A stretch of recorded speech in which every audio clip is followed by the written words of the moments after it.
Sir భారతీయ cements 18 సంవత్సరాల నుంచి నడుస్తోందండి. ఇండియాలో ఉన్న సిమెంట్స్ ఫ్యాక్టరీలో ఒక టాప్లో నడుస్తుంది. 15,000 మంది దరిదాపుగా దాని మీద డిపెండ్ అయి ఉన్నారు. స్థానికంగా ఎక్కడా కూడా ఎటువంటి దాని మీద ఇష్యూ లేదు. లేని దగ్గర హైకోర్టు కూడా ఇటువంటి కేవలం వాళ్ళ ప్రభుత్వ విధానాల మీద జగన్మోహన్ రెడ్డి గారు వైఎస్ఆర్సీపీ పోరాడుతుంది కాబట్టి సో డైరెక్ట్గా జగన్మోహన్ రెడ్డి గారికి సంబంధించిన వాటి మీద చేయాలి అనేదానికి ఇదొక ఉదాహరణ. భారతీయ సిమెంట్స్ మీద అప్రజాస్వామిక విధానంగా నడుస్తున్నారు. రెడ్ బుక్ రాజ్యాంగం అనేది కేసులకే కాదండి, ఇది కూడా రెడ్ బుక్ రాజ్యాంగంలో ఒక పాత్ర మాత్రమే. సో మాజీ ముఖ్యమంత్రి గారికి సంబంధం ఉన్నటువంటి పరిశ్రమ మీదే ఈ రకమైనటువంటి వేధింపులు చేస్తే ఇక మిగతా పరిశ్రమల వాళ్ళు ఏమవ్వాలి? అంటే మాజీ ముఖ్యమంత్రి గారి మీదే చేసాం చూడండి, మీరు ఎవరైనా సరే ఇంతకంటే కసిలోకి ఉండరని చెప్పి వాళ్ళు చెయ్యాలనే ఉద్దేశం వాళ్ళు ఒక పబ్లిక్లోకి. కానీ ఇటువంటి విధానాలు ఎప్పుడు కూడా మనం చరిత్రలో ఎప్పటి నుంచి తీసుకున్నా సరే అప్రజాస్వామిక విధానాలు తిరిగి వాళ్ళకే చుట్టుకుంటాయండి. మన పక్క ఇంటికి నిప్పెట్టామనుకోండి, గాలి తీసుకొచ్చి మన ఇంటి మీద పెడుతుంది. ఇది కూడా అత్యంత ప్రమాదకరమైన విధానం డెమోక్రసీలో. సో 4వ ముఖ్యమంత్రిగా అయిన చంద్రబాబు నాయుడు గారు 16 సంవత్సరాలు ముఖ్యమంత్రిగా ఉన్న వ్యక్తికి ఇటువంటి పాలనా విధానాలు మాత్రం ఎట్టి పరిస్థితుల్లోనూ కూడా మంచిది కాదు. ఎక్కడ దాని మీద స్థానికంగా ఏదైనా సమస్య 18 సంవత్సరాల నుంచి నడుస్తున్న కంపెనీ, వాళ్ళు కొత్తగా వచ్చిన కంపెనీ కాదు. సో ఇండియాలో టాప్ లెవెల్లో ఉన్న సిమెంట్ కావాలంటే భారతీయ సిమెంట్స్ ఉందా అని అడిగి తీసుకెళ్లే క్వాలిటీ ఉన్న కంపెనీ. సో దాంట్లో అన్ని వేల కుటుంబాలు ప్లస్ ఇంకోటి కూడానండి, ల్యాండ్ సేకరించినప్పుడు వాళ్ళకి ఇచ్చేసిన ధర అయిపోగా మళ్ళీ రెండోసారి పేమెంట్ కూడా వాళ్ళకి మనం కంపెనీ లబ్ధి జరుగుతుందని చెప్పి జగన్మోహన్ రెడ్డి గారు ఇండియాలో అతి కొద్ది కంపెనీ యాజమాన్యాలు ఇచ్చినట్టుగా రెండోసారి పేమెంట్ చట్టపరంగా ఇచ్చిన తర్వాత కూడా మళ్ళీ రెండోసారి పేమెంట్ ఇచ్చారు. వాళ్ళు ఎవ్వరూ ఎటువంటి కూడా అబ్జెక్షన్ లేవనెత్తకుండా లోకల్గా సమస్య లేకపోయినా సరే కంపెనీని ఏ రకంగా ఎమ్మెల్యేని అక్కడ లోకల్గా టీడీపీ వాళ్ళని అడ్డం పెట్టి ఇదంతా అంతేనండి. లేకపోతే మీ శాసనసభ్యుడు మీ ఇదిలో లేకుండా నడుస్తుందా? ఇవన్నీ అంటే అనేక కంపెనీలు అక్కడే ఇంతకుముందు కంపెనీల మీద కూడా వాళ్ళు కంపెనీలకు వెళ్ళి సునభరాయిని వీటన్నింటినీ చేస్తే అదంతా చాలా ఇష్యూ అయింది. గవర్నమెంట్లోకి వెళ్ళిన కంపెనీ మూసేసుకుని వీడు రాష్ట్రం నుంచి వెళ్ళిపోతామని దగ్గరగా ఎన్ని కంపెనీలు వెళ్ళిపోతున్నాయో ఇప్పుడు వాళ్ళలోకే వస్తున్నాయి. 20 లక్షల కోట్లు ఇన్వెస్ట్మెంట్స్ వచ్చినాయి, ఎక్కడొచ్చినాయో తెలియదు, వెళ్ళిపోయే వాళ్ళు కనపడుతుంది. రైట్. తిలక్ గారు మీరు కూడా ఏం చెప్తారు? ఈ భారతీయ సిమెంట్స్ వ్యవహారంలో ఆంధ్రప్రదేశ్ ప్రభుత్వం చంద్రబాబు గారి నాయకత్వంలో ఉన్నటువంటి ప్రభుత్వం ఇలాంటి సరళి అనుసరించడం కరెక్టేనా? నమస్కారం కేఎస్ఆర్ గారు, నాగిరెడ్డి గారు నమస్కారం. ఒక మాట చెప్తాను, ప్రత్యర్థి పార్టీలను వేధించడానికి ప్రభుత్వం అధికారాన్ని ఉపయోగిస్తాం. ఒక పక్కన ఆమెకు అనుకూలంగా ఉన్న ఉదాహరణకు మార్గదర్శిలో క్లీన్ సర్టిఫికేట్ ఇస్తారు కోర్టుకు. అక్కడ అక్రమాలు జరిగితే ఇక్కడ అక్రమాలు జరగకపోయినా అడ్డుపుల వేస్తాం. అంటే వాళ్ళకి కావలసింది ఈ రాష్ట్రం అభివృద్ధి కాదు, కేవలం తమ మాట చలాయించాలి, ఆధిపత్యం చలాయించాలి.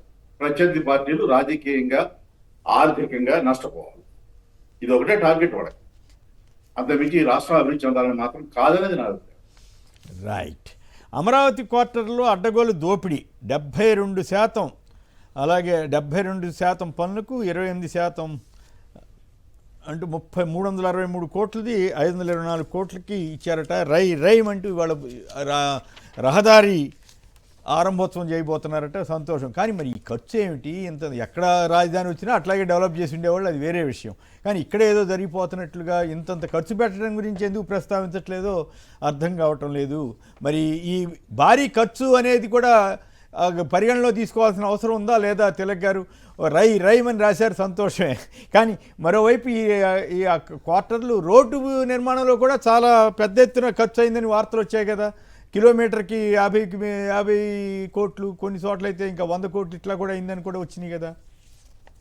రాష్ట్రంలో జరిగినటువంటి డిఎస్సీ అక్రమాలతో తోడు అమరావతిలో జరిగినటువంటి ఈ ధరల పెంపు, కమిషన్ల వ్యవహారం మీద కూడా సిబిఐ ఎంక్వైరీ జరగాల్సిందే. ఎన్ని వేల కోట్లండి దోపిడీ, వేల కోట్ల రూపాయలు ప్రపంచ బ్యాంకు నుంచి ఇతర ఆర్థిక సంస్థల నుంచి రుణాలు తీసుకురావడం, ఇంత అసాధారణమైన రేట్లతో కాంట్రాక్ట్లు ఇవ్వడం, ఇందులో ఆంతర్యం ఏమిటి? అందువల్ల ఇది ఖచ్చితంగా సిబిఐ ఎంక్వైరీ జరగాల్సిందే ఇక్కడ జరుగుతున్న దోపిడీ మీద. లేదంటే కేంద్ర ప్రభుత్వం సంస్థలు నిర్మించడానికి, భవనాలు నిర్మించడానికి ఇచ్చినటువంటి రేట్ల కంటే దారుణంగా 3-4 రెట్లు ఎక్కువగా మరి ఇక్కడ ఈ రాష్ట్ర ప్రభుత్వం రేట్లు ఫిక్స్ చేసిందంటే దీంట్లో ఇంత జరుగుతున్నా కానీ అవినీతి కేంద్ర ప్రభుత్వం మాట్లాడుకుందాం ఉందంటే కూటమిలో భాగస్వామ్యంగా ఉన్నటువంటి బీజేపీ మద్దతు ఇస్తుందా ఈ అవినీతికి? దానికి కూడా జవాబు రావాల్సి ఉందండి కేసీఆర్ గారు. రైట్. ఇక ప్రతిపక్ష హోదా లేని సభలో చేయగలిగింది ఏమి లేదు అని జగన్ గారు అన్నారని చెప్పి దాని మీద స్పీకర్ గారు కూడా ఏదో కామెంట్ చేశారని, జీతాలు ఎందుకు ఇవ్వాలని అన్నారని. సో దీని మీద మీరు ఏం సమాధానం చెప్తారు? సార్, ముందు జీతాలు ఎందుకు ఇవ్వాలి అనే దగ్గర శాసనసభకి వెళ్ళకపోవటం అనేది ఇప్పుడు వైఎస్ఆర్సీపీ ఫస్ట్ కాదండి.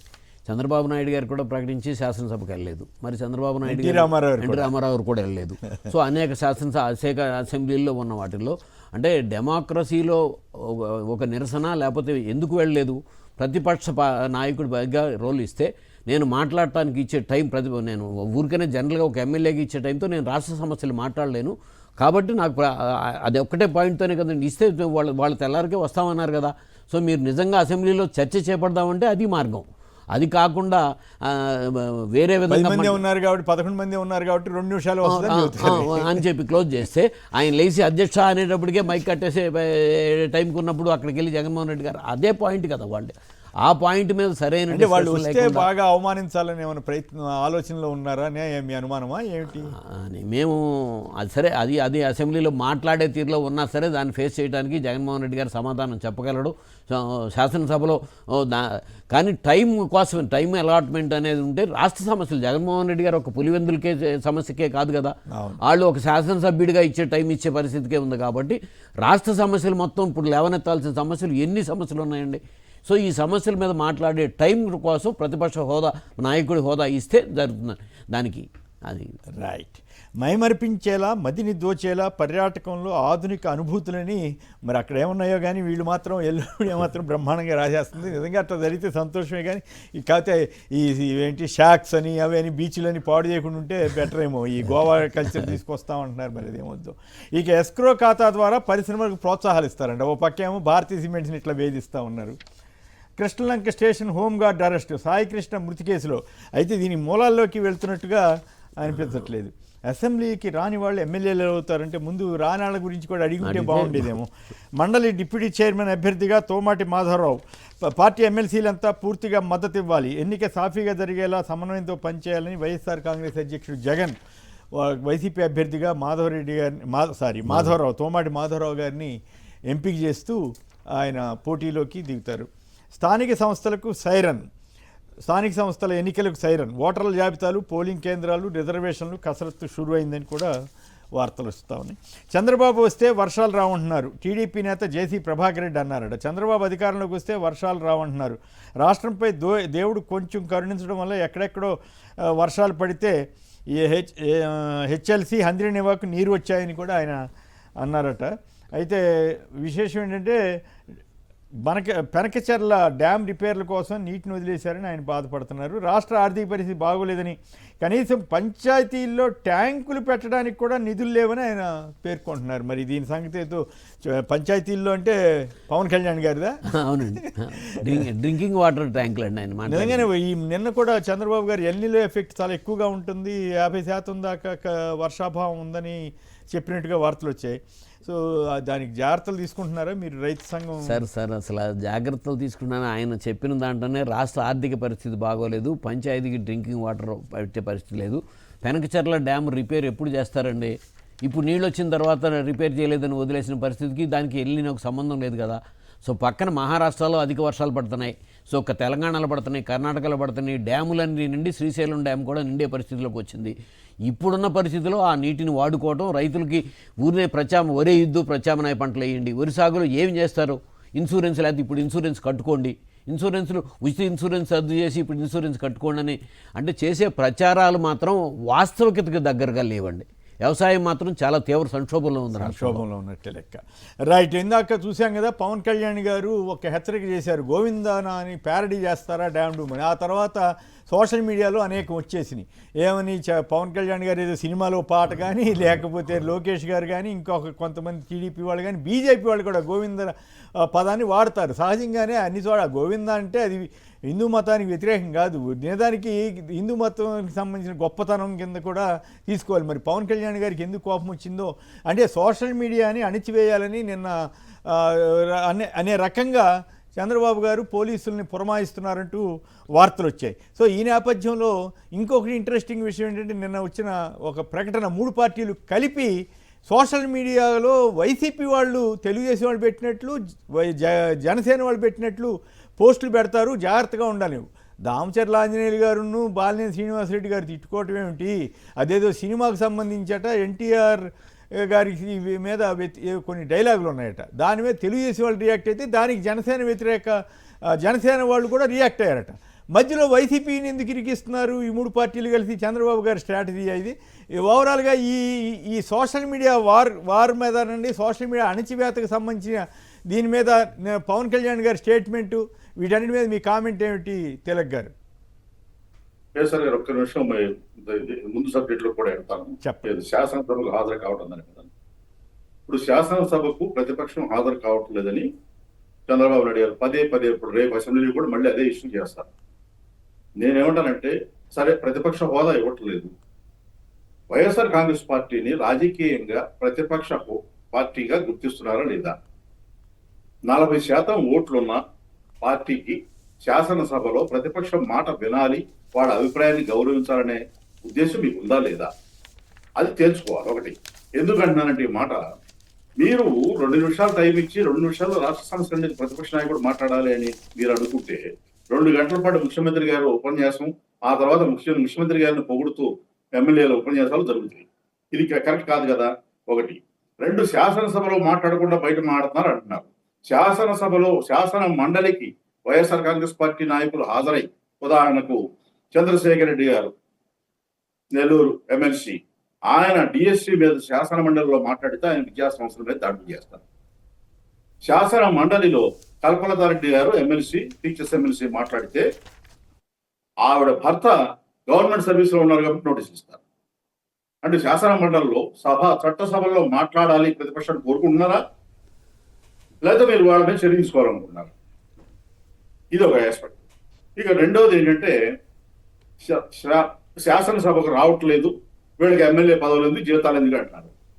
మరి 3 సార్లు 4 సార్లు మంత్రివర్గ సమావేశానికి రాని పవన్ కళ్యాణ్ గారికి జీతం కట్టేస్తారా? దేనికి రాలేదు? కనీసం కారణం చెప్పారా? జగన్మోహన్ రెడ్డి కారణం చెప్పారు. సో మీరు మాట్లాడేదానికి ఒక అర్థం ఉండాలి, దానికి ఒక బాధ్యతగా మాట్లాడాలి. అది లేకుండా మాట్లాడితే జనం నచ్చుతుంది అనుకుంటే పోనీ గతంలో వీళ్ళు చేయలేదా అంటే, వీళ్ళు చేశారు కదా. ఎన్టీ రామారావు గారు 2 ఏళ్ళు రాలేదు, చంద్రబాబు గారు దాదాపు 2 ఏళ్ళు రాలేదు. మరి అప్పుడు ఎవరు జీతాలు కట్ చేయమనో, లేకపోతే ప్రతిపక్ష నాయకుడు హోదా తీసేయమని ఎవరు అనలేదు కదా. అట్లాగే జగన్ గారు కూడా అప్పుడు ఆ ఫిరాయింపులకు వ్యతిరేకంగా దాదాపు 2 ఏళ్ల పాటు మొత్తం ఎమ్మెల్యేలు అందరూ కలిసి బహిష్కరించారు. ఆ మాటకు వస్తే నాకు గుర్తు 1967లో అనుకుంటే విశాఖ ఉక్కు ఆందోళనకు సంబంధించి మొత్తం అపోజిషన్ అంతా కూడా బాయ్కాట్ చేసింది, కొంతమంది అయితే రిజైన్ కూడా చేశారు. చంద్రబాబు నాయుడు గారు వ్యక్తిగత అంశం మీద బాయ్కాట్ చేశారు, జగన్మోహన్ రెడ్డి గారు ప్రజల సమస్యల మీద మాట్లాడడానికి బాయ్కాట్ చేస్తారు. ఇంకొక విషయం, తర్వాత గోవిందనామాలు పవన్ కళ్యాణ్ గారు అసలు 2 ఏళ్ల నుంచి, 2 ఏళ్ళు కాదు 10 ఏళ్ల నుంచి గోవిందనామాలు పెట్టి ప్రజలకు నామాలు పెడుతుంది ఆయనే కదా. ఆయన దాని గురించి మాట్లాడితే రాష్ట్రంలో జరిగిన అన్యాయాల గురించి, అత్యాచారాల గురించి, అఘాయిత్యాల గురించి, హత్యల గురించి మాట్లాడకుండా సడన్ గా ఆయన గోవిందనామాలు గుర్తొచ్చినాయి. మీరు ఎన్ని మాట్లాడినా పవన్ కళ్యాణ్ గారు మిమ్మల్ని హిందువుగా ఎవరు పరిగణించారు అనేది నా అభిప్రాయం అండి. అట్లాంటి మాట్లాడింది మళ్ళీ లేనిపోయిన గొడవ మీ మీద కూడా. కాదు ఆయన సనాతన ధర్మానికి మారారు కదా. ఇప్పుడు సనాతన ధర్మం అట్లా కాదు అని అంటాం అనేది కరెక్ట్ కాదు. కాదు అని అంటూ కరెక్ట్ కాదేమో. కాదు అని అంటూ కరెక్ట్ కాదు. కాదండి, ఆయన హిందువు కాదని మనం ఎట్లా క్లెయిమ్ చేస్తాం? ఆయన క్లెయిమ్ చేసుకున్నాడు నేను హిందువు ఎట్లా కాదంటారు? హిందూ కాదంటులా. ఓకే, అట్లయితే ఓకే. తర్వాత ఇకపోతే ఈ సర్కిల్ ఇన్స్పెక్టర్ స్థాయి అధికారులతో, స్టేషన్ హౌస్ ఆఫీసర్ల స్థాయి అధికారులతో ముఖ్యమంత్రి గారి సమావేశమై చర్చించారు. ఏం చర్చించారు? సోషల్ మీడియా గురించి. అయితే ఒక్క నిమిషం ఆ ఇష్యూలోకి వెళ్తురు కానీ మొత్తం ఆ పాయింట్లు కూడా చెప్పేస్తాను. టార్గెట్ వైఎస్ఆర్సీపీ, సోషల్ మీడియా కట్టడి, రెడ్ బుక్కు మరింత బరితెగింపు, ర్యాలీలు, పరామర్శల యాత్రలను కట్టడి చేయాలంటూ చంద్రబాబు గారు పరోక్షంగానో ప్రత్యక్షంగానో చెప్పారట. ఏ పనైనా చేస్తాం సార్ మీరు అండగా ఉంటే అని వీర విధేయులైన అధికారులు కొందరు అన్నారట. అయితే ఇక్కడ చూడండి ఆంధ్రప్రదేశ్లో ఉన్న పరిస్థితులు, మిమ్మల్ని రేప్ చేసినా అడిగే దిక్కు లేదు అంటూ ఈయనెవరో యువ ఫ్యాషన్ డిజైనర్తో టీడీపీ నాయకురాలు వెట్టి చాకరీ చేస్తూ ఇట్లా చిత్తూరులో ఎక్కడో గొడవ జరిగింది. ఇట్లాంటివి జరుగుతోంది. మహిళలంతా ఆగ్రహం వ్యక్తం చేస్తున్నారు. హెడ్ కానిస్టేబుల్పై కత్తితో దాడికి యత్నించిన యువకులు అరెస్ట్ శ్రీకాళహస్తిలో. ఇప్పుడు కూటమి ప్రభుత్వంలోనే కానిస్టేబుల్పై టీడీపీ నేత కుమారుడి దాడి. అరెస్ట్ భయంతో రౌడీ షీటరు కుటుంబీకుల ఆత్మహత్యాయత్నం. పోలీసుల మీదే దాడులు తెగబడుతున్నారని చంద్రబాబు గారు అంటున్నారు. ఆయన అపోజిషన్లో ఉన్నప్పుడు పోలీసులు అంటూ హెచ్చరించి అక్కడ పోలీసు వ్యాన్ దగ్ధం చేసింది ఎవరు, పోలీసు కానిస్టేబుల్ కన్ను పోయేటట్టు చేసింది ఎవరు, ఇప్పుడు మాత్రం దాడులు తెగబడుతున్నారంటూ ఇప్పుడు ఎమ్మెల్యేగా ఉన్న ఆయన ఒక ఆయన అప్పట్లో జగన్ గారి టైంలో పోలీస్ ఆఫీసర్ని శ్రీకాకుళం జిల్లా ఆయన అసలు ఎంత దారుణంగా దూషించారో ఆ వీడియోలు ఇప్పుడు కూడా తిరుగుతున్నాయి. అయినా చంద్రబాబు గారు మాత్రం వైసీపీ వాళ్ళని అంటారు. ఎవరు అట్లా చేయొద్దని చెప్తే బాగుండు, కానీ అట్లా చేయట్లే. నేరం చేయాలంటే భయపడాలంట. మరి నేరాలు చేస్తున్న తెలుగుదేశం వాళ్ళని మాత్రం శిబిరాల మీద దాడులు చేస్తే కూడా దిక్కులేని పరిస్థితి అనుకోవాలి. మరి మాజీ మంత్రితో మర్యాదగా వ్యవహరించారని గుడివాడ ఎస్ఐని వీఆర్కి పంపిన ప్రభుత్వం కొడాల నానికి నోటీస్ ఇస్తూ మర్యాదగా వ్యవహరించడం నేరం అంట. ఇది ఇంకా తమాషాగా ఉంది, వింతగా ఉంది. వ్యాపారికి టీడీపీ నేత బుద్ధా వెంకన్న అల్లుడి వేధింపులటండి. ఇది చూడండి, అతను ఆత్మహత్యాయత్నం చేసుకున్నట్టున్నాడు. ఆత్మహత్యాయత్నం చేసిన విజయవాడ వ్యాపారి గెడ్డం సుమన్. అది పరిస్థితి. ఇప్పుడు మాట్లాడండి తిలక్ గారు. ఇప్పుడు మీరు పైగా సోషల్ మీడియాలో వైసీపీ వాళ్ళు పెడతారు జాగ్రత్త అని 3 పార్టీలు కలిపి ఒక స్టేట్మెంట్ ఇవ్వటం. సార్ ఇంకో మాట చెప్తాను. సర్కిల్ ఇన్స్పెక్టర్ స్థాయి అధికారులతో ముఖ్యమంత్రి సమావేశం కావడం అనేది హాస్యాస్పదం. సర్కిల్ కాదు సార్, ఎస్ఐలు కూడా ఉంటాయి సార్. ఎస్ఐలు కాడి నుంచి నేను అనేది మీ డీజీపీ ఫెయిల్యూర్ అనేది మీరు ఒప్పుకుంటున్నారా? మీరు హోమ్ మినిస్టర్ పనికిరాని వాళ్ళని ఒప్పుకుంటున్నారా? దానికి జవాబు చెప్పాలి. ఈ రాష్ట్రంలో మీరు అధికారంలోకి వచ్చిన తర్వాత హోంశాఖ పనితీరు, శాంతి భద్రతల పనితీరు 32వ స్థానానికి దిగజారింది. దాని గురించి చర్చించారా? ఆ సమావేశంలో చర్చించాల్సింది లేదు కదా. పోలీస్ శాఖ మీద హైకోర్టు ఎన్నిసార్లు అక్షంతలు వేసింది, దాని గురించి చర్చించారా? పోలీస్ శాఖలో లాకప్ డెత్లు జరిగినాయి, దాని గురించి చర్చించారా? పోలీస్ శాఖలో అవినీతి గురించి ఎన్నో విమర్శలు వచ్చినాయి, దాని గురించి చర్చించారా? అధికార పక్షం నేరాలు చేసినా కానీ కేసులు పెట్టకుండా ప్రతిపక్షం వాళ్ళ మీద వాళ్ళు నేరం చేయకపోయినా కేసులు పెడుతున్నారు, దాని మీద చర్చించారా? నిష్పాక్షికంగా ఉండండి, మా పార్టీ వారైనా స్పేర్ చేయొద్దని జగన్మోహన్ రెడ్డి మొట్టమొదటిసారి ముఖ్యమంత్రి అయినప్పుడు చెప్పారు. ఆ స్థాయిలో మీరు ఎందుకు మాట్లాడలేదు? అంటే మీరు కేవలం ఒక పార్టీని ప్రతిపక్ష పార్టీ ఎదగకూడదు, వాడు నోరెత్తకూడదు, ప్రతిపక్ష నాయకుడు పర్యటించకూడదు, ప్రతిపక్ష నాయకుడు మాట్లాడకూడదు, ప్రతిపక్ష నాయకుడు విమర్శ చేయకూడదు, ప్రతిపక్షాలు ఎక్కడ కూడా నోరెత్తకూడదు. ఇదేనా మీ టార్గెట్? సోషల్ మీడియాలో మాట్లాడకూడదు, పత్రికల్లో వార్తలు రాస్తే కేసులు పెడతారు. అంటే మీ అధికారం శాశ్వతం చేసుకోవాలని, ప్రతిపక్షం లేకుండా చేయాలని ప్రయత్నం చేస్తున్నారా? ఇదేం ధోరణి? శాంతి భద్రతలు కాపాడే పరిస్థితి ఇదా? కేంద్ర ప్రభుత్వం 36వ స్థానంలో ఉందంటే మీకు ఏమాత్రం మీరు కొంచెం కూడా వెరపలేదే మీకు. అందువల్ల ఇది కరెక్ట్ కాదు. లాకప్ డెత్ కేసులో కూడా అసలు మూలాల్లోకి వెళ్లకుండా మీరు సీసీ కెమెరాలు ఎందుకు ఫుటేజ్ ఎందుకు పోయింది, దాని గురించి ఎందుకు ఎంక్వైరీ చేయరు? దాని బాధ్యులు ఎవరిని గుర్తించి సస్పెండ్ ఎందుకు చేయరు? నిన్న ఎవరో హోమ్ గార్డ్ని అరెస్ట్ చేశారంట కదా.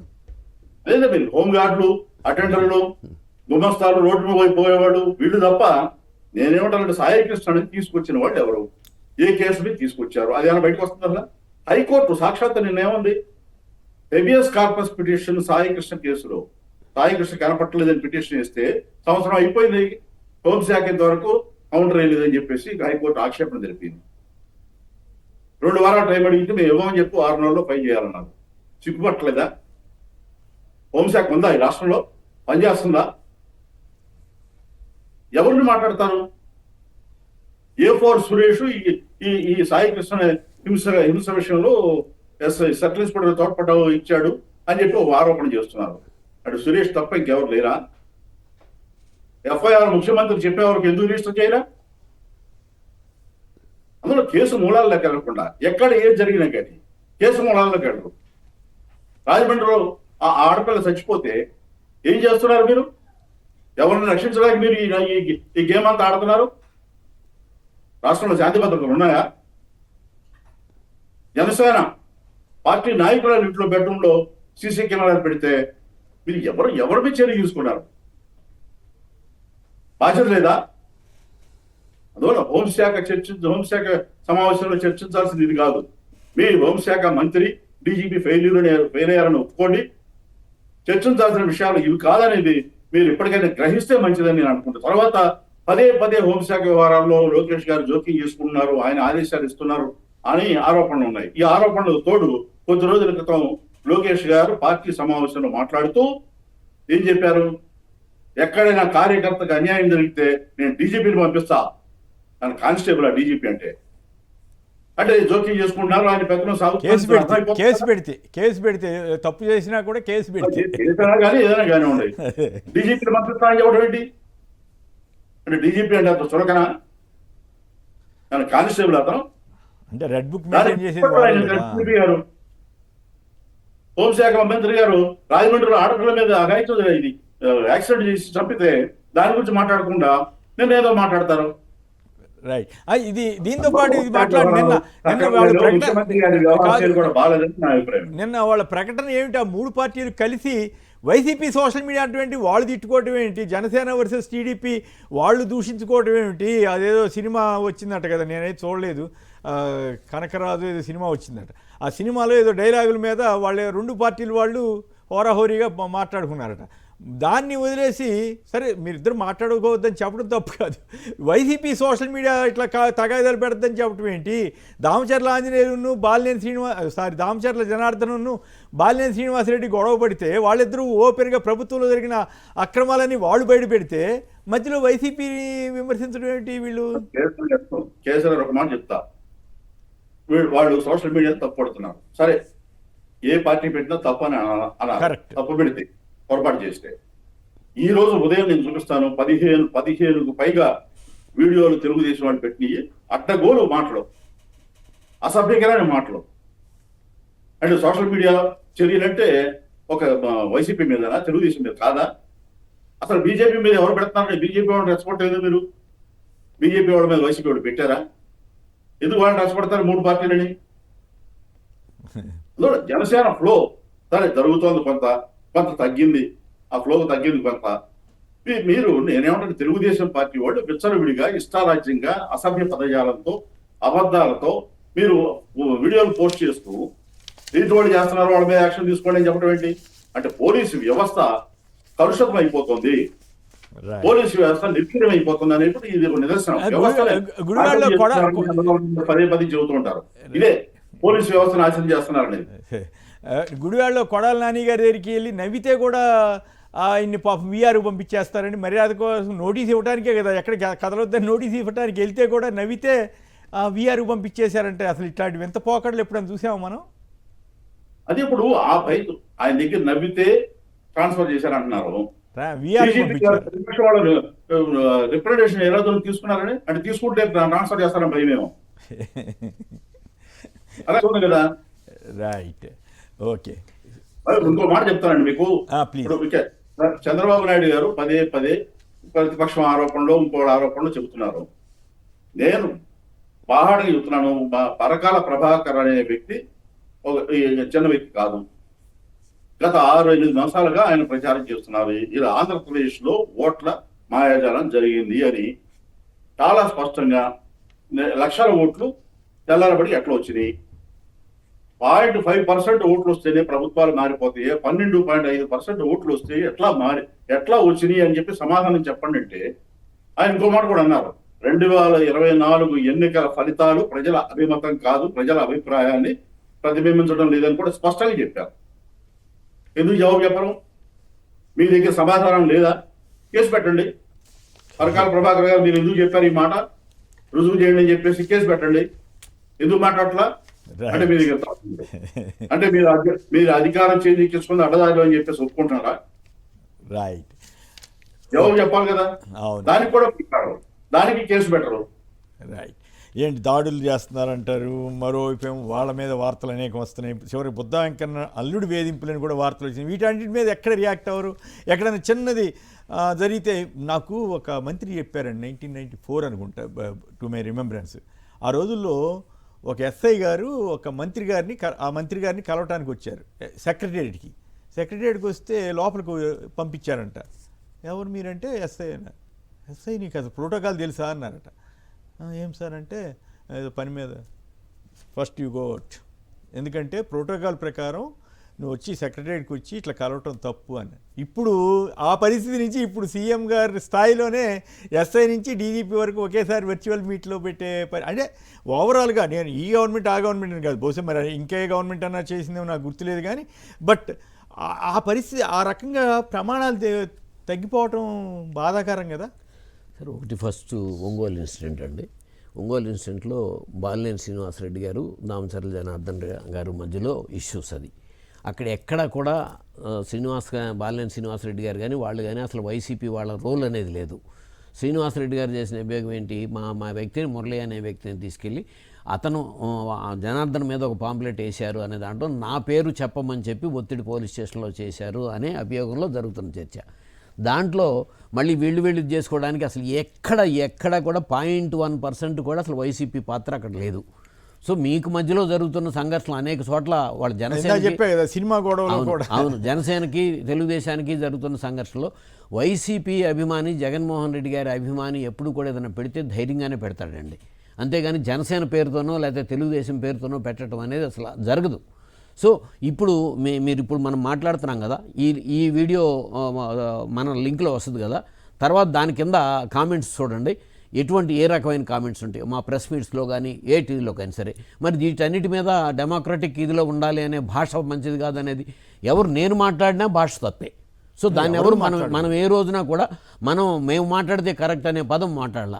జగన్మోహన్ రెడ్డి గారి టైంలో కూడా మేము పార్టీ చూడడం, ప్రాంతం చూడడం, లేకపోతే కులం చూడడం, మతం చూడడం అనే కదా ఇచ్చింది. ఇప్పుడు వచ్చిన తర్వాత జరుగుతున్నది ఏంటి ఇప్పుడు పాలనలో? రెండోది కూడా రివ్యూ మీటింగ్స్ ఎప్పుడు కూడా అంటే ఉన్నత స్థాయి ప్రతి డిపార్ట్మెంట్కి ప్రిన్సిపల్ సెక్రటరీ, అట్లాగే పోలీస్ డిపార్ట్మెంట్కి డీజీపీ ఉన్నప్పటికీ కూడా జిల్లాలో అడ్మినిస్ట్రేటివ్ పవర్ అంతసేపు కలెక్టర్, ఎస్పీ అండి. Collector magisterial powers. అందుకని ముఖ్యమంత్రులు కలెక్టర్ల కాన్ఫరెన్స్ పెట్టడము, లేకపోతే కలెక్టర్లకి వాళ్ళు, ఎందుకంటే ఎనీ పాలసీ గవర్నమెంట్ పాలసీ తయారు చేస్తే ఇంప్లిమెంటింగ్ అథారిటీ కలెక్టర్ కాబట్టి.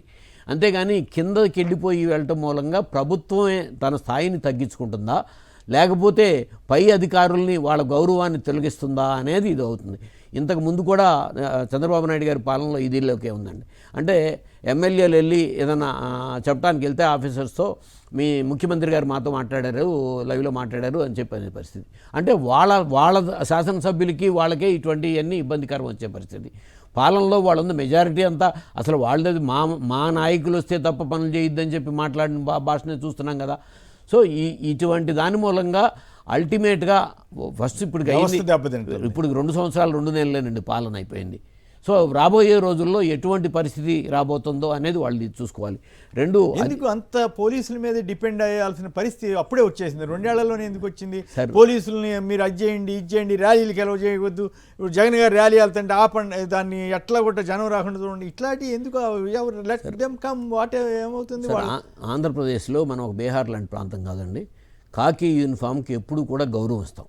అంటే వాళ్ళే మన పిల్లలే. అక్కడికి వెళ్ళిన తర్వాత ఎవరు వెళ్ళినా సరే అన్యాయం జరిగిన వాళ్ళకి న్యాయం చేసే న్యాయ వ్యవస్థ. ఇదివరకు గ్రామ స్థాయిలో పెద్దల పంచాయతీలు ఉండేవి, ఇప్పుడు అవన్నీ ఎక్కడ లేవు.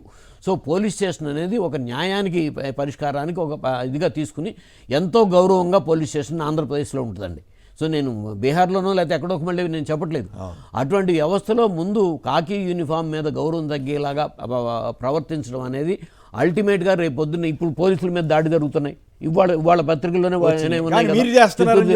ఎందుకు పట్టుకున్నారు కదా, అంతా వాళ్లే కదా. సరే ఇప్పుడున్న పరిస్థితిలో వైఎస్ఆర్సీపీ వాళ్ళు పోలీస్ వ్యవస్థ మీద చేసే పరిస్థితి ఉందా రాష్ట్రంలో? వాళ్ళకి ఎప్పుడైతే అధికారుల మీద ఇదిలోకి లేకుండా చేస్తున్నారో, మీరే సుప్రీం అని చెప్తున్నారో, మీ కార్యకర్తలు చేస్తున్నారు. ఇప్పుడు దొరికిందంతా 2 ఇన్సిడెంట్లోనూ వాళ్లే కదా వచ్చిన వార్త అంతా, టీడీపీ వాళ్లే. సో ఇది అటువంటి విధానం ఏ ప్రభుత్వం చేసినా సరే డెమోక్రసీలో మనకి చట్టాన్ని ఇంప్లిమెంటింగ్ అథారిటీస్ని ఉండాలి. అథారిటీస్ ముఖ్యమంత్రి గారు రివ్యూ చేసేది ఒకరితో ఉంటుంది, మంత్రి చేసేది ఒకరితో ఉంటుంది, శాసనసభ్యుడు చేసేది ఒకరితో ఉంటుంది, ఎంపీపీ చేసేది ఒకరితో ఉంటుంది. ఈ మినిమం ఇది పోతే దినేష్ రెడ్డి గారు డీజీపీగా ఉండగానండి, ఆయనకి సెక్యూరిటీగా ఉన్న ఒక గార్డ్ వచ్చి ఆయన బూట్లు బయట తీయడానికి పెడితే ఇది చాలా క్లియర్గా చెప్తారు. ఆయన కోప్పడి నీ డ్యూటీ ఏంటి, నాకు సెక్యూరిటీ నువ్వు చూడటం, నా బూట్లు బయట పెట్టడం కాదని చెప్పి కోప్పడి పెట్టొద్దని చెప్పాడని చెప్తారు. అంటే వాళ్ళకి ఇచ్చే ఏ స్థాయి వ్యక్తులైనా వాళ్ళకి ఇచ్చే గౌరవాన్ని వాళ్ళకి ఇచ్చి వాళ్ళతో పనిచేయించుకోవాలి. రెండోది, అరే ప్రజాస్వామ్యంలో ప్రభుత్వం అంటే ఏంటంటే ప్రభుత్వం అధికార పార్టీనే ప్రభుత్వం కాదు కదా. రాష్ట్రంలో ఉన్న అన్ని కమ్యూనిస్ట్ పార్టీలు, అన్ని రిజిస్టర్డ్ పార్టీలు అన్ని ప్రభుత్వంలో బాధ్యులే, ఉద్యోగస్తులంతా ప్రభుత్వంలో బాధ్యులే, ప్రజలంతా ప్రభుత్వంలో బాధ్యులే. సో ఒక అధికారి నా దగ్గరికి వచ్చినప్పుడు వాళ్ళు ఒక నోటీస్ సర్వ్ చేయడానికి వచ్చారు, అంతేగాని అక్కడ వేరే కాదు కదా, నన్నేం అరెస్ట్ చేయడానికి కాదు కదా వస్తే నేనేం పారిపోతుంటే కాదు కదా. సో నోటీస్ సర్వ్ చేయడానికి వచ్చినప్పుడు మినిమం రెస్పెక్ట్ నానిగారి విషయంలో కోర్టులు కూడా చెప్తున్నాయి కదా, పబ్లిక్తో బిహేవియర్ అనే దాంట్లో మర్యాదగా ఉండాలన్నది. సార్ ఐసీఆర్ లెవెల్లో భారతదేశంలోనే అత్యంత ప్రతిష్టాత్మక సంస్థ ఫార్మర్స్ ఫస్ట్ ప్రోగ్రామ్ తీసుకుని ప్రిన్సిపల్ సైంటిస్టులు కూడా నెలలో ఇన్ని రోజులు మీరు వెళ్ళి రైతులతో ఉండాలని ఒక ప్రతిష్టాత్మక ప్రోగ్రాం తీసుకుంది. అంటే వాళ్ళతో మమేకం అయ్యి వాళ్ళ సమస్యలు తెలుసుకోవాలనే దగ్గర అధికారి బాగా ఉంటే, అధికారి అక్రమంగా ప్రవర్తించేనో లేకపోతే అమర్యాదగా ప్రవర్తించేనో తీసుకోవాల్సిన చర్య గౌరవంగా ఉన్నాడు అనే చేసి మంత్రి చేసిన ఆయన, నేను నానిగారే కాదు ఎవరి దగ్గర అయినా సరే అది మంచి కార్యక్రమం కాదు. రేపు మళ్ళీ మా ప్రభుత్వం వస్తుంది ఇదే పర్యవసానంలో. ఇప్పుడు అదే కదా జగన్మోహన్ రెడ్డి గారు కూడా చెప్తుంది, నేను కాకపోయినా సరే ఈ every action there is an equal and opposite reaction, Newton's the third లాలో. ఇదే పరిస్థితులు వస్తే ప్రమాదకరమైన పరిస్థితులు వెళ్తాయి, ఇటువంటి వద్దు అని మేము చెప్తున్నాం. సో దాన్ని తీసుకోకుండా ప్రతి చోట కూడా అదే విధానంలోకి వెళ్తున్నారు. సో అధికారులను ఎప్పుడు కూడా వాళ్ళ స్థాయికి గౌరవం లేకుండా అయిపోయినప్పుడు మాత్రం పాలనలో ఎప్పుడు ఇంప్లిమెంటింగ్ గవర్నమెంట్ పాలసీ క్యాబినెట్ నిర్ణయిస్తుందండి, ఇంప్లిమెంటింగ్ అథారిటీ ఎవరు? ఆఫీసర్సే కదా, కలెక్టరు, ఎంఆర్ఓ, తహసీల్దారులు, లేకపోతే రెవెన్యూ, ఎనీ డిపార్ట్మెంట్. ఇప్పుడు ఇందాక మీరు వేసిన వీడియోలోనే ఉంది కదా, చంద్రబాబు నాయుడు గారు ప్రతి డిపార్ట్మెంట్ చేశారు కదా, అన్ని మైనస్లే ఉన్నాయి కదా. ప్రభుత్వం ఎట్లా పనిచేస్తుంది మొత్తం మరి ప్రభుత్వం మీద ఇదిలో కనేది ఆయన ఇప్పుడు ఉందని చెప్తారు. 2 సంవత్సరాలు 2 నెలలు ఎట్లా ఉందో ఆయన చెప్పిన అది పబ్లిక్లో, అది కూడా పబ్లిక్లో. నేనైతే పబ్లిక్లో అట్లా అధికారులతో కాదండి, అది పర్సనల్లో ఉన్నప్పుడు దాన్ని ఇది చేసుకోవాలని చెప్పాలి, ఇవే అవకాశం ఉంటుంది. సో ఇట్లాంటిదే ఆయన దగ్గర మా పక్క విలేజ్లోనే ఆయన ఇంతకుముందు టైంలో వస్తే ఒక వీఆర్ఓ అక్కడ కుప్పకూలి పడిపోయి హాస్పిటల్ అయిన పరిస్థితులు ఉన్నాయండి. సో వ్యక్తులని ఇచ్చే గౌరవం కాకుండా అట్లా పబ్లిక్లో జరగటం అనేది మాత్రం ప్రజాస్వామ్యానికి మంచిది కాదు. అంటే ప్రభుత్వ ఉద్యోగులను భయపెట్టినట్లా అని కూడా కాదు సార్. అంటే పబ్లిక్లో అట్లా ఇదిలోకి వెళ్తే నేను చాలా ఇదిలోకి తీసుకుంటున్నాను. చిన్న విషయాలు కూడా ఇంతకుముందు కూడా చెప్పేవారు కదా, నేను ఒక వీధి లైట్ పోయినా సరే నేను మానిటర్ చేయగలను. మరి వీధి లైట్ పోతే మానిటర్ చేయగలిగితే ఇంత పరిస్థితులన్నీ ఎందుకు వస్తున్నాయండి? నన్ను ఎవరో మీ వాళ్ళు అడిగినట్టున్నారు కదా, సాయి కృష్ణ కేసులో సీసీ ఫుటేజ్ అంతా ఏమైపోయింది కనిపెట్టాలి కదా. మరి అసలు కేసు ఇప్పుడు ఉద్యమం వచ్చిన తర్వాత కదండి కేసులు ఫైల్ చేసింది. ఇప్పుడు రాజమండ్రిలో ఆమె మెడికల్ స్టూడెంట్ ఎండీ చదువుకున్న పాప, ఆ ఇంట్లో పెద్ద పాప, కేసు 3 రోజుల పాటు అసలు దాని మీద ఇదిలోకి లేకుండా సోషల్ మీడియాలో, ఇప్పుడు సోషల్ మీడియా వద్దంటున్నారు, సోషల్ మీడియాలో అది పెద్ద ప్రచారం జరిగి ఆ వీడియో లింక్ కూడా అసలు యాక్సిడెంట్ జరిగింది కూడా వచ్చిన తర్వాత కదా రెస్పాండ్. ఇప్పుడు ఆ వీడియోలను తీయించేస్తున్నారు. మరి ఏది ప్రజాస్వామ్యం? ఏందో మరి అన్యాయంగా ఉంది వ్యవహారం. రైట్, ఏదేమైనా సీనియర్ నేత వారి ఆధ్వర్యంలో పోలీసులు ఏకపక్షంగా వ్యవహరించే పరిస్థితి తెచ్చుకుంటే ఆయనకే అప్రతిష్ట అనే సంగతి బహుశా మరి ఇప్పుడు ఈ రెడ్ బుక్ గోల్లో మరి ఆయన ఒక మాట చెప్పండి. నువ్వు సోషల్ మీడియాలో వైఎస్ఆర్ కాంగ్రెస్ పార్టీ వాడిపై చర్య తీసుకోమన్నారు. మరి సోషల్ మీడియా మీదలో తెలుగుదేశం వాడు పెట్టే పోస్టుల మీద వైసీపీ వాడు ఇచ్చే కంప్లైంట్లు ఎందుకు తీసుకోకపోగా అంబటి రాంబాబు లాంటి వాళ్ళు హైకోర్టుకు వెళ్ళి ఆర్డర్ తీసుకొచ్చారు, కేసులు రిజిస్టర్ చేశారు, ఎంక్వైరీ చేయరు. అవును, ఇది ప్రభుత్వ వైఖరి. దీని మీద ఇంకా ఏ ఆఫీసర్లు మీటింగ్ పెడితే ఉపయోగం ఏంటి?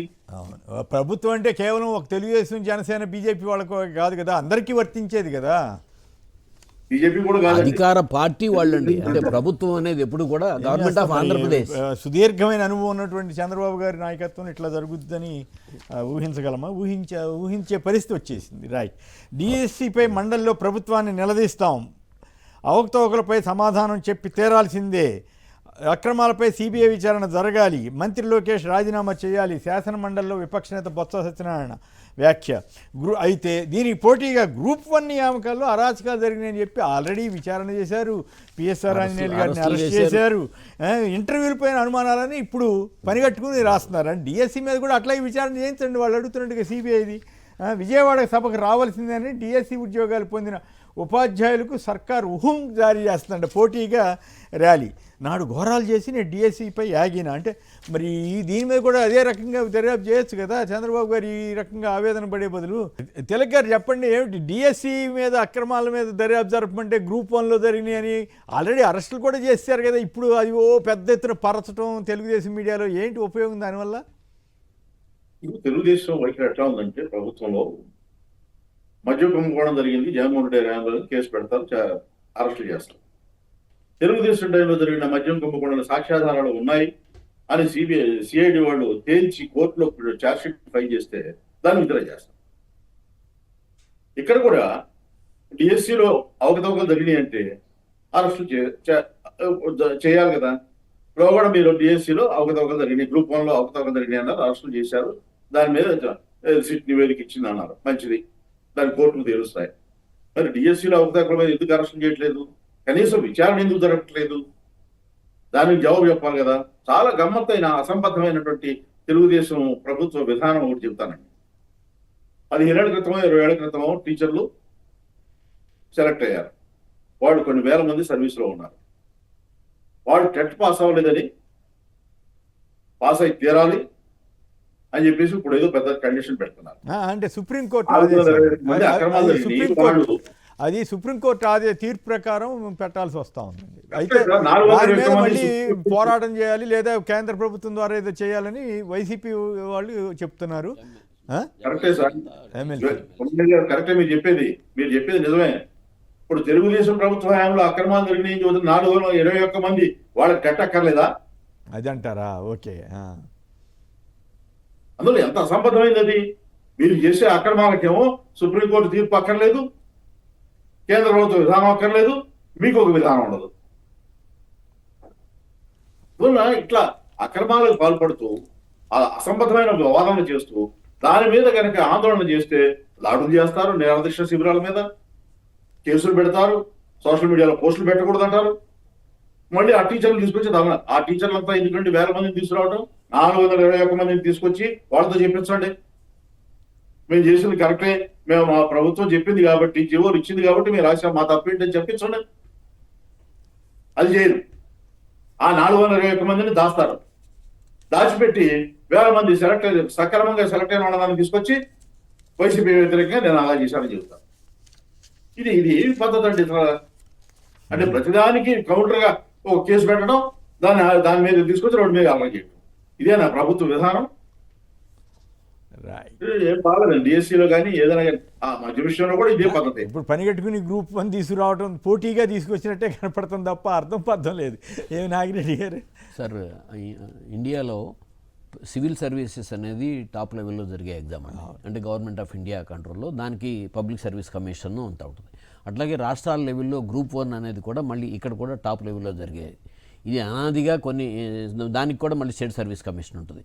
సో వాటి నిబంధనల ప్రకారం జరిగేదేమో గ్రూప్ 1. కానీ ఇప్పుడు జరిగిన దాంట్లో టీచర్స్ది కానీ, ఇప్పుడు జగన్మోహన్ రెడ్డి గారి టైంలో మేము సచివాలయాల్లో 2,20,000 మంది ఉద్యోగస్తుల్ని రిక్రూట్మెంట్ జరిగింది. 2,20,000 మందిని ఎంత పారదర్శకంగా ఎక్కడన్నా సింగిల్ ఇన్సిడెంట్ ఎక్కడన్నా అభియోగం వచ్చిందా? లేదు. సో ఇప్పుడు డిఎస్సి మీద వచ్చిన దాంట్లో స్పోర్ట్స్ కోటాలో క్లియర్ కట్గా వాళ్ళు ఇచ్చిన జీవోల్లోనూ వాళ్ళకి సమాధానం ఇప్పటికీ కూడా లేదు. పార్టిసిపేట్ చేస్తేనే అసలు ఎగ్జామ్ కూడా రాయకుండా వాళ్ళకి ముందు నేషనల్ లెవెల్ స్పోర్ట్సా లేదా స్టేట్ లెవెల్ అని కూడా కాదు, ఎక్కడైనా దీంట్లో పార్టిసిపేట్ చేసేసారి వాళ్ళకి సర్టిఫికేట్లు ఇష్యూ చేశారు, వాళ్ళని ఎగ్జామ్ కూడా లేకుండా వచ్చిననే దాని మీద ఎక్కడా కూడా సమాధానం లేకుండా మీరు అందరినీ వ్యతిరేకిస్తున్నట్టుగా ప్రచారం చేస్తున్నారు. అక్కడ జరిగిన రిక్రూట్మెంట్లో మాట్లాడిన దాంట్లో ఇప్పుడు గ్రూప్ 1 ఆల్రెడీ వాళ్ళు ఎంక్వైరీ చేశారు, ఆల్రెడీ ఒక సీనియర్ ఐపీఎస్ ఆఫీసర్ని అరెస్ట్ చేశారు. ఇప్పుడు దాంట్లో ఇంకోటి కూడా, అంటే రిటర్న్లో తక్కువ మార్కులు వస్తే ఇంటర్వ్యూలు ఎక్కువ వచ్చినాయి. అంటే సివిల్ సర్వీసెస్ తీయండి, రిటర్న్కి ఇంటర్వ్యూకి సేమ్ వస్తాయి. ఇంటర్వ్యూ ఉద్దేశం కూడా అదేనండి. కొంతమంది ఏంటంటే ఇక్కడ కాకపోయినా కూడా వాళ్ళ వొకాబులరీ కానీ వాళ్ళ ఫ్రీ ఆఫ్ దీని మీద కానీ అడ్రస్సింగ్ ఆఫ్ ది పోడియం కానీ ఇవన్నీ కూడా ఇంపార్టెంట్ అక్కడ. సో ఒక టాప్ లెవెల్ ఆఫీసర్స్ కావాలని రాసిన దానికి మీరు ఏమి సరే వాళ్ళు రాసుకున్న దానికి అంటే ఇప్పుడు డిఎస్సి మీద పెద్ద ఎత్తున ఉద్యమం జరుగుతుంది. ఇది కూడా లోకేష్ గారు రిజైన్ చేయాలని జరుగుతుంది కాబట్టి దీన్ని ఏదో తీసుకొచ్చారు.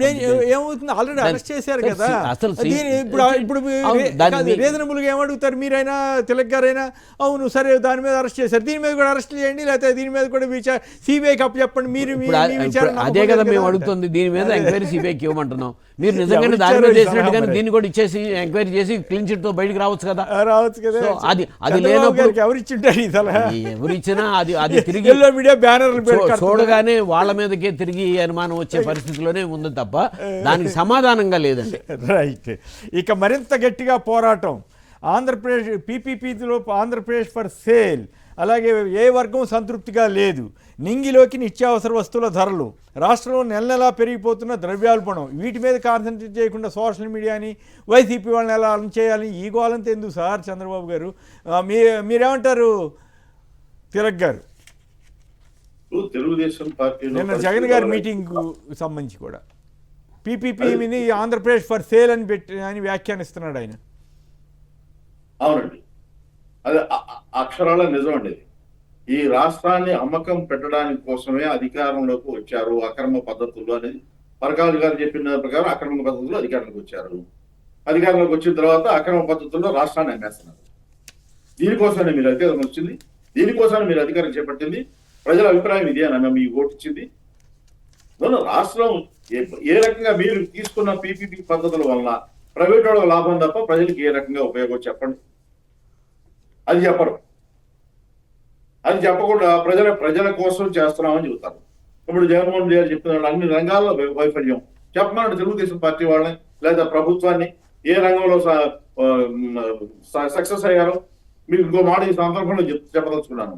ప్లానింగ్ శాఖ వాళ్ళు ఎంత భజన చేస్తున్నారంటే ఆ ప్రణాళిక శాఖ వాళ్ళు ఎల్లినో వచ్చినా కానీ వ్యవసాయ రంగంలో 13.5% వృద్ధి సాధించినారు రాష్ట్రం. ఇంత భజన ఆయన భయం చేసుకుంటాడు. జనం వీళ్ళ అధికారులు కూడా అట్లా తయారయ్యారు. ఇట్లా ప్రభుత్వం అన్ని రంగాల్లో వైఫల్యమై అన్ని రంగాల ప్రజలు విమర్శిస్తుంటే, గ్రామీణ ఆర్థిక వ్యవస్థ చిన్నాభిన్నమై ధరలు పెరిగి జనం అల్లాడుతుంటే మీ ఇష్టం వచ్చినట్టుగా పన్నులు పెంచడం, మీ ఇష్టం వచ్చినట్టుగా ప్రైవేటైజ్ చేయడం, మీ ఇష్టం వచ్చినట్టుగా పరిపాలన చేయడం ఏమిటో అయిపోయిందంటే నిత్యావసర వస్తువుల ధరలు కూడా బాగా పెరిగిపోయినాయని వార్త వచ్చింది. మామూలు కాదండి, మామూలుగా పెరగలేదండి. ఓకే, అది ఆ సివిల్ సప్లైస్ మినిస్టర్ ఎంతసేపు రైస్ మిల్లులు బియ్యం మరి అందులో ఏముందో అంతరార్థం అర్థం కాదు. రైట్. ఓకే సార్, పోరాటం ఉధృతం చేయాలని జగన్ గారు అంటున్నారు. ఇప్పుడు వాళ్ళ జనరల్ ద్రవ్యోల్బణంలో ఆంధ్రప్రదేశ్ ఇండియాలో 2వ ప్లేస్లో ఉందండి. ఆహార ద్రవ్యోల్బణంలోనేమో ఫస్ట్ ప్లేస్లో ఉంది, హైయెస్ట్ ద్రవ్యోల్బణం. రేట్లు అంత ఎక్కువ ఉన్నాయి, అన్నపూర్ణ లాంటి. కానీ అదే సమయంలో రైతులు ఏ పంట పరిస్థితి తీసుకున్నా సరే రైతులకు ధర లేదు. మొత్తం యాక్వా దగ్గర నుంచి, మొక్కజొన్న దగ్గర నుంచి, ఉల్లిపాయల దగ్గర నుంచి, ప్రతి దగ్గర నుంచి వాళ్ళ పొగాకు రైతులు రోడ్డు ఎక్కుతుంది, మామిడి దగ్గర నుంచి, బియ్యం దగ్గర నుంచి కూడా. సో వ్యవసాయ రంగం మొత్తం తీవ్ర సంక్షోభంలో ఉన్నప్పుడు ఇంత ఆహార ద్రవ్యోల్బణం ఎందుకు వస్తుంది అంటే రైతుల్ని, వ్యవసాయ రంగాన్ని కాపాడుకోకపోతే భవిష్యత్తు అనేది చాలా ప్రమాదకరమైన పరిస్థితిలో పడుతుంది. ఇప్పుడు వాళ్ళ జగన్మోహన్ రెడ్డి గారు శాసనమండలిలో కూడా ఇచ్చింది ఏంటంటే ప్రజా సమస్యల మీద. సో వాళ్ళ ఫీజు రీఎంబర్స్మెంట్ మీద 9,000 కోట్ల పైగా ఇంకా బకాయిలు ఉన్నాయి. ఆ పిల్లలు అయిపోయిన తర్వాత వెళ్ళాలంటే డబ్బులు కడితేనే సర్టిఫికేట్లు ఇస్తామంటున్నారు. సో వాళ్ళు కూలి చేసుకునే వాళ్ళు, ఆటో కార్మికుల పిల్లలు వాళ్ళంతా కూడా ఏ సంఘర్షణలోకి వెళ్తారు. అట్లాగే డ్వాక్రా మహిళలకి 10 లక్షల వరకు వడ్డీ లేని రుణాలు ఇస్తున్నారు. ఇంతవరకు ఎక్కడా ఏది లేదు. ఈ 2 సంవత్సరాలు 2 నెలల పాలనలో ఒక కొత్త పెన్షన్ ఇవ్వాలా, ఒక కొత్త రేషన్ కార్డు ఇవ్వాలా. ఉద్యోగస్తులకి ఎవ్రీ 6 మంత్స్కి ఒక డిఏ ఇస్తారు. సో 5 సంవత్సరాల పాలనలో జగన్మోహన్ రెడ్డి గారు 11 డిఏలు ఇచ్చారు, వాళ్ళు ఒక్క డిఏ ఇవ్వాలా. సో రైతులకు ఉచిత ఇన్సూరెన్స్ రద్దు చేశారు, ఇన్పుట్ సబ్సిడీ ఇవ్వలేదు, 0 వడ్డీ ఇవ్వలేదు. అంటే రైతులు, మహిళలు, యువత, ఉద్యోగస్తులు, వృద్ధులు ఇంత తీవ్ర వ్యతిరేకతతో ప్రభుత్వం మీద ఉంటే వీళ్ళంతా కూడా ఎక్కడికి వెళ్ళినా జగన్మోహన్ రెడ్డి గారు వేలాదిగా ప్రజలు రావడం చూసి తట్టుకోలేకపోతున్నారు. దాన్ని ఎందుకు వస్తుంది ఈ లోపం, మనం ఎక్కడ సరిదిద్దుకోవాలనే ఆలోచన లేదు. సో ఇన్కమ్, రాష్ట్ర ప్రభుత్వం ఇన్కమ్ డ్రాస్టిక్గా పడిపోతుంది. ఇప్పుడు తిలక్ గారు చెప్పినట్టుగా గ్రామీణ ప్రాంతాల్లో సంక్షోభం పెరిగితే ప్రభుత్వానికి ఆదాయం ఆటోమేటిక్గా పడిపోతుందండి. సో వ్యవసాయ కార్మికులు కానీ, లేకపోతే రైతులు కానీ, కౌలు రైతులు కానీ, వీళ్ళంతా బాగుంటేనే చిన్న వ్యాపారస్తులు, చిరు వ్యాపారస్తులు బాగుంటారు. ఆ వైపు ఆలోచన చేస్తూ ప్రజా సమస్యల మీద పోరాడమని చెప్పి జగన్మోహన్ రెడ్డి గారు నిన్న వాళ్ళకి దిశానిర్దేశం చేసింది. పార్టీ అధ్యక్షుడు మా అందరికి కూడా అదే దిశానిర్దేశం చేస్తారు ఆయన. రోజువారీ కార్యక్రమాల్లో నిజమైన సమస్యలు ఎక్కడ, ఇప్పటికి నేను 2010 నుంచి జగన్మోహన్ రెడ్డి గారితో నడుస్తున్నాను అన్న, వాస్తవ విషయాలు మాట్లాడండి, వాస్తవానికి దూరంగా ఆయన కూడా ఫ్యాక్ట్స్ అండ్ ఫిగర్స్ లేకుండా జగన్మోహన్ రెడ్డి గారు మాట్లాడరు. మాకు కూడా ఇచ్చేది మేము కూడా మాట్లాడం. సో మా మీద దాడి చేయటం కాదు, మేము మాట్లాడిన ఫ్యాక్ట్స్ అండ్ ఫిగర్స్ మీద సమాధానం చెప్పమని ప్రభుత్వానికి డిమాండ్ చేస్తున్నాం. రైట్. తిలక్ గారు అలాగే ఎంవిఎస్ నాగిరెడ్డి గారు ఇద్దరికి కూడా ధన్యవాదాలు. ఇది నేటి చర్చా కార్యక్రమం. నమస్కారం.